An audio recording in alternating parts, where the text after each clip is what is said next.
Hi guys, today we're going to be making 4-ingredient Oreo cake. First, 1 packet of Oreos, half cup of sugar, now 2 cups of milk,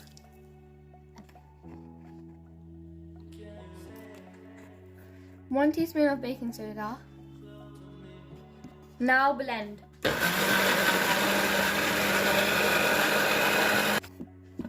Now open it. Grease the bowl with butter. Now pour the mixture. Ooh, that looks good. Now into the microwave for 8 to 9 minutes. Let's poke it with a toothpick and see the results. Look at the yummiest fluffy cake ever.